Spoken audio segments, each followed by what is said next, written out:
Hola! So today we're going to learn about direct object pronouns in Spanish.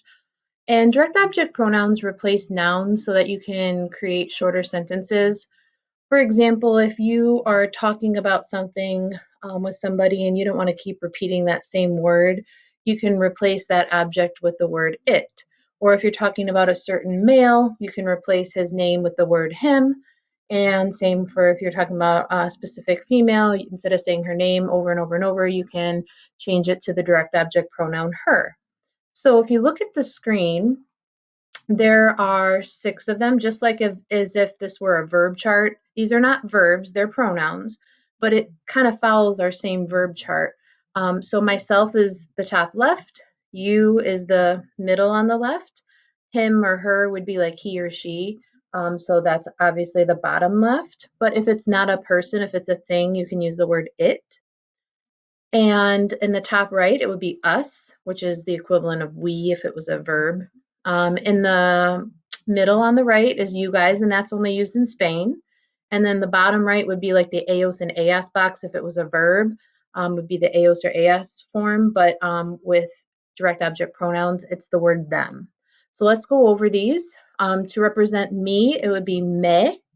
To represent you, it would be te, and you're probably already familiar with the word me and te. For example, like me llamo or te presento a somebody, like let me present you to somebody or introduce you to somebody. These are new though, and it's actually highlighted not just because they're new, but also because they're the most commonly used direct object pronouns, lo and la.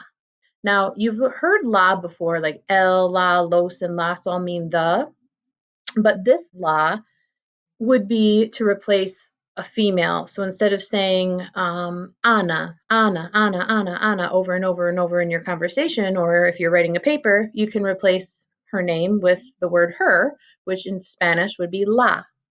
Or if it's something feminine that you're talking about, like la camisa, the shirt, instead of saying the shirt, the shirt, the shirt, you can say it, which since la camisa is feminine, you would use la. Lo is the same concept, but you would use it for something masculine. So, for example, if you're talking about a boy, instead of saying his name over and over and over, like Miguel, Miguel, Miguel, Miguel, you can switch it up and say lo to describe Miguel, which means him. If it's something masculine you're talking about, that's a thing, like, for example, el vestido, the dress, which ironically is masculine. El vestido is masculine. If you don't want to keep saying el vestido, el vestido, el vestido, you can replace it with lo, which would mean it. So instead of saying the dress, you can say it if you already know what you're talking about, just to kind of not repeat yourself and also to shorten it. Nos, you're probably familiar with, like nos gusta, and os also is os gusta, but we don't really use that often because, like I said, that's just the Spain one. Nos, by the way, means us. Los and las are highlighted. Yes, los and las mean the, but in this case, they mean the word them. And they're highlighted just like lo and la because they're commonly used. They're used more so than the may or the te or the nos or the os. Actually, they're all kind of used a lot, but them, which is los or las in Spanish, can refer to people or things. For example, if you're saying them talking about the boys, los chicos, instead of saying los chicos, the boys, you can say them and you'd shorten it to just los. If you're talking about the girls, las chicas, and you wanted to shorten it to say them instead of the girls, you would shorten it to las.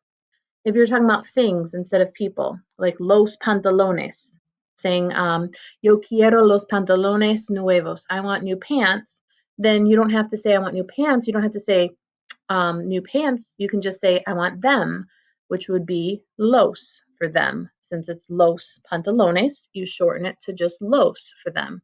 If it's something feminine like las chaquetas, the jackets, instead of saying the jackets and you want to just say them, you would shorten it to las. So to kind of go over that one more time, if it's el something, then use lo. If it's la something, then shorten it to la. If it's los something, shorten it to los. If it's las something, shorten it to las. Where you put these red words, the me, te, lo, la, nos, os, los, and las, would be before the verb. They go before the verb when you're rewriting it. Now in English, they would go in the same spot.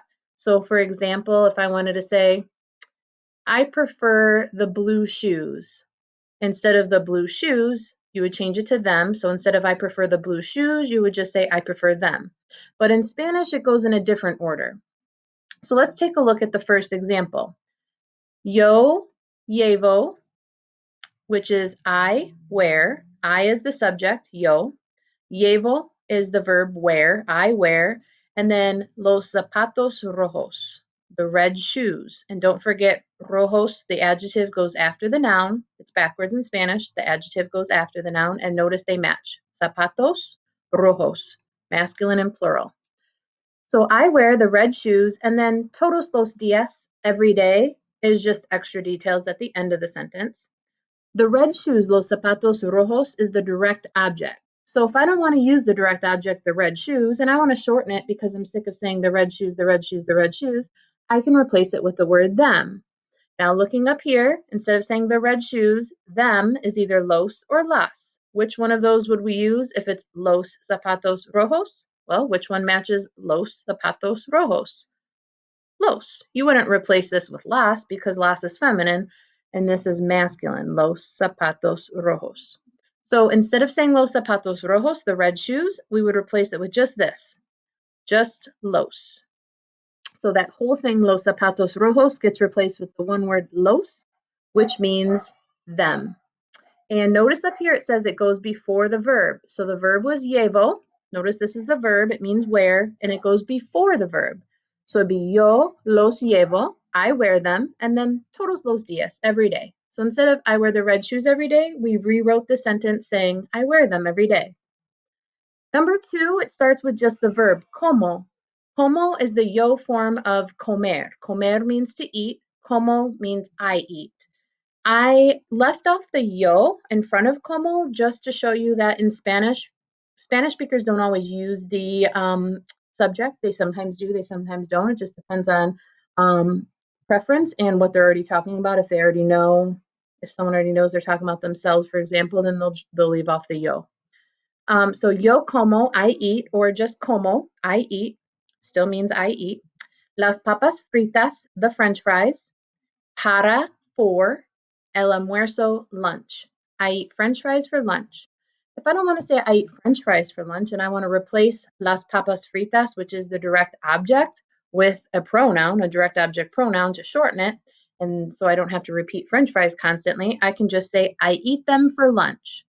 Well, there's 2 ways to say them. Remember up here, there's 2 ways to say them, los and las. Which one replaces las papas fritas? Las, because las and las, they match. You wouldn't pick los, that's masculine, and we're talking about las papas fritas, which is feminine and plural. But again, don't forget, it goes before the verb. The verb was como. Como means I eat. So las, which is the pronoun we're using to replace French fries with the word them, goes before the verb.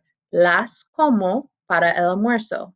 That technically means I eat them for lunch, but it's in a different order than how we say it in English. We say I eat them for lunch, but this says them I eat for lunch because they put the pronoun, the direct object pronoun, before the verb.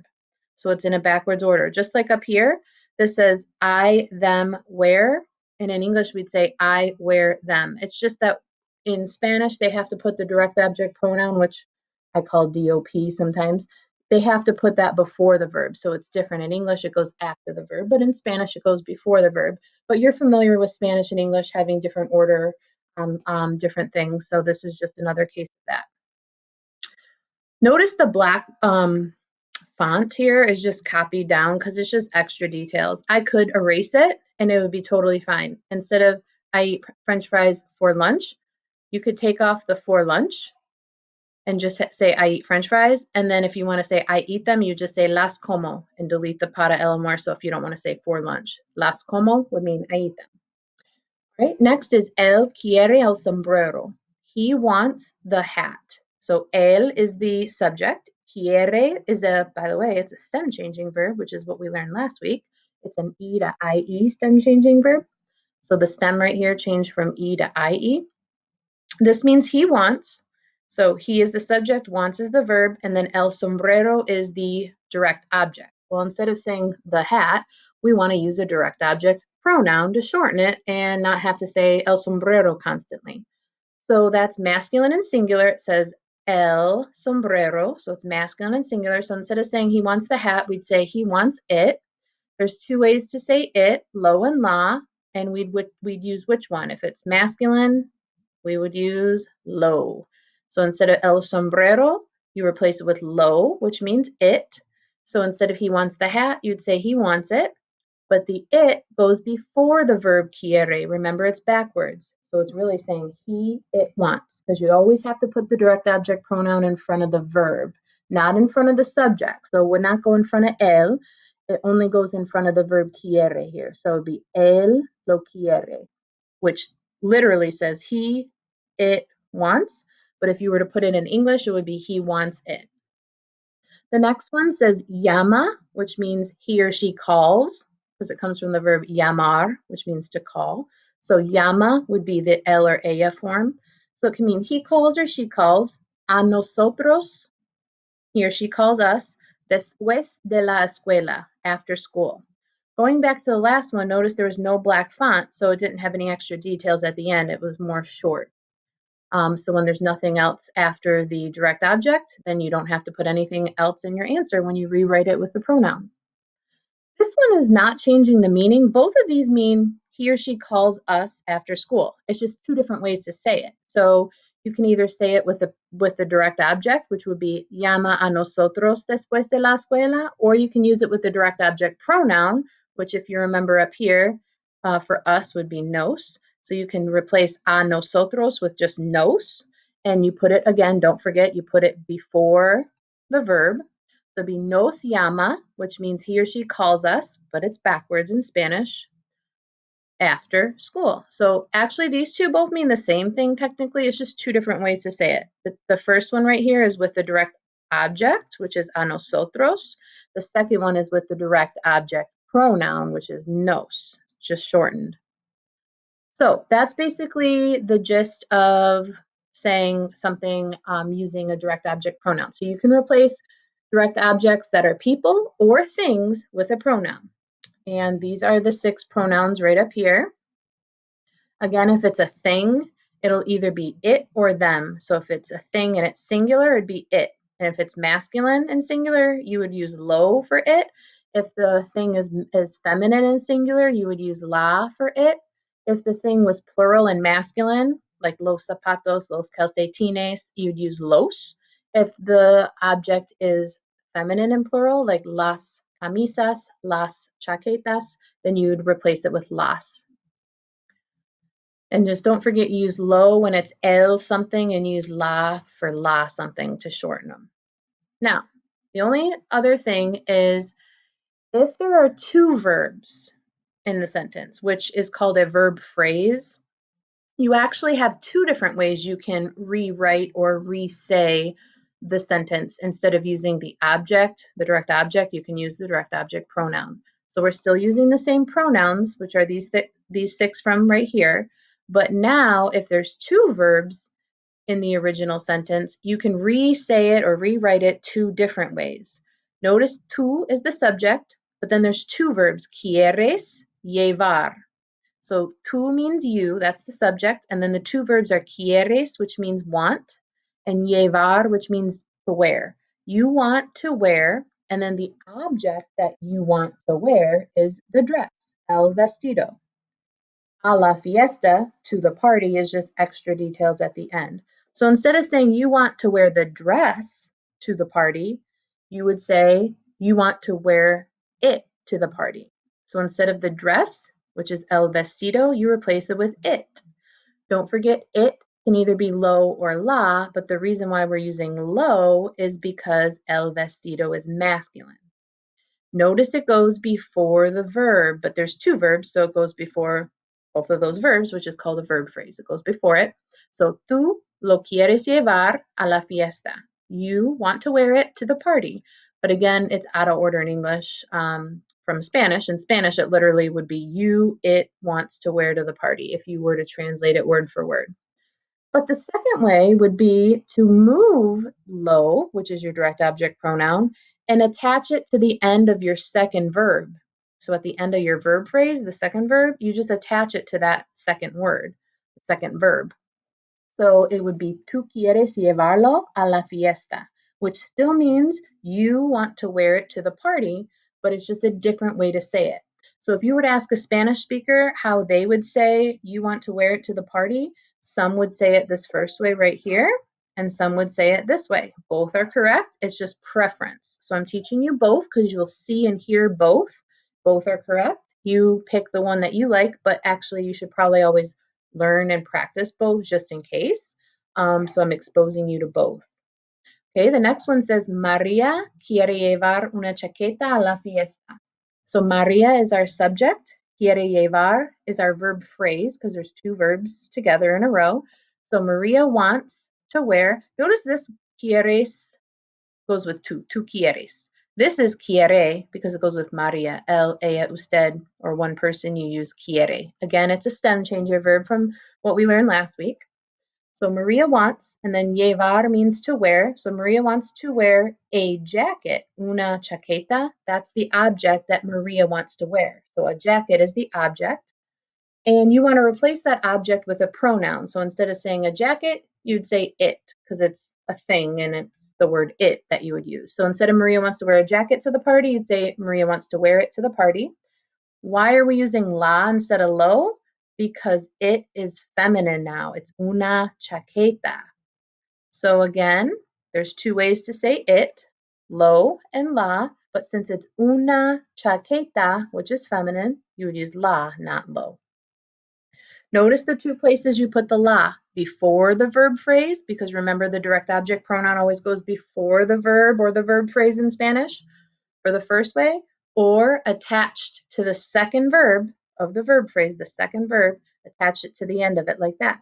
So it'd be either Maria la quiere llevar a la fiesta, Maria wants to wear it to the party, or Maria quiere llevarla a la fiesta, which also means Maria wants to wear it to the party. Just two different ways to say the same thing. So I have to teach you both. Just like if you were learning English, I'd have to teach you two different ways to say the same thing in case you come across someone who says it one way or the other. You don't want to only learn one way and then not know what the other one means. The last example, which is another one that has a verb phrase, which means two verbs, is this one. Nosotras queremos comprar unos vestidos. Nosotras is the subject. It means we. Queremos comprar is the verb phrase, the two verbs in a row. Queremos is the same meaning as quieres and quiere. Quieres, quiere, and queremos all mean want. It's from our stem changing verbs from last week. Don't forget, this one doesn't stem change though, because it's the nosotras form, and that one's out of the boot. It's not stem changed. Whereas this one, the E does change to IE, and this one, the E does change to IE, but this one, the E just stays as E. So this means we want, and then comprar means to buy, which is another verb, and then unos vestidos, some dresses. Remember, unos and unas means some. So it says we want to buy some dresses. Well, instead of saying we want to buy some dresses, we want to change some dresses to a pronoun. So it would be the word them, because dresses is plural, so you wouldn't say it, you would say them. So it'd be we want to buy them. So don't forget them is either los or las, but the reason why we're using los is because vestidos is masculine and plural. So we use los. And don't forget los goes before the verbs. So nosotras los queremos comprar. Or for the second way, since it's a verb phrase, has two verbs, so it has two places you can put the pronoun. If you don't want to put it before the verb, like we did when there was only one verb, you put it before the verb. You can now, when there's two verbs, put it at the end of the second verb. Nosotras queremos comprarlos. Both mean we want to buy them. So just to recap, if there's only one verb in your sentence, you just take the direct object and you replace it with a pronoun, one of these 6 pronouns right here, but you just have to remember to put the pronoun right before the verb. So I wear what? I wear the red shoes. So the red shoes is the direct object that's being worn. That's how you know what the direct object is. It's always the thing that takes on the verb. So for example, I'll just give you a hint. The direct object always comes directly after the verb. Do you notice that the direct object is always, I have it in red and I have it crossed out because we're replacing it with a pronoun, so I cross it out. But do you notice that it always comes right after the verb? The verb is in purple, excuse me. So purple is the verb, and then the direct object's always right after it because it's I wear what? What do I wear? I wear the red shoes. That's the direct object. I eat what? French fries. So French fries is the direct object. Notice it's right after the verb. He wants what? He wants the hat. Notice it's right after the verb. She or he calls whom? Us. So we're right after the verb. So us is the direct object. And notice I crossed off all the direct objects and replaced them with a pronoun. And don't forget the pronoun goes right before the verb. Notice when there's no subject at the beginning, like in this one, then there's no subject at the beginning of your answer. Whereas when there is a subject at the beginning, you start your answer with the subject because there was one before. Now, when there's two verbs, which we call a verb phrase, then there's two ways to say it with the pronoun. Still the same thing holds true from before, where the direct object is crossed out and it's in red because it comes right after the verb. You want to wear what? What's the direct object? The dress. So when you want to replace the direct object with a pronoun, when there's two verbs in the sentence, you can have it, you can replace the pronoun in two different spots, either before the verb still, like before, or attach it to the second verb of the verb phrase. Notice when there is a subject, you keep the subject at the beginning. So hopefully this helps. Please take notes and re-listen to what I say if you need to. Stop and rewind and all of that. But I would write down these 7 sentences, I think. 4 right here and 3 right here. Yep, so 7 sentences. And I would also write down that it's direct object pronouns and write down the chart. And then just write down these 7 sentences. You can pause so that you can copy them all down just to show yourself how to rewrite or re-say a sentence with a direct object and re-say it or rewrite it with the direct object pronoun. I would like you to do an assignment. I would like you to do number 1 and number 2. There's only 2 problems here. Number 1 only has 1 verb, so it only has one way to rewrite it or re-say it. However, number 2 has a verb phrase, 2 verbs, so 2 different answers. So I want to see both answers. One answer where the pronoun that you replace this striked out thing go before the verb phrase, so right here. And then in the second answer, you'll put the pronoun attached to the second verb. Remember, whatever's in red and striked out or crossed out goes away. You no longer have it in your answer because you replace it with that one word, lo, la, los, or las, or me, te, nos, whichever one you're using. So just remember that goes away. That's why it's crossed off. I want you to type out your answer for number 1 and your 2 answers for number 2 and submit it on Google Classroom. Thank you very much.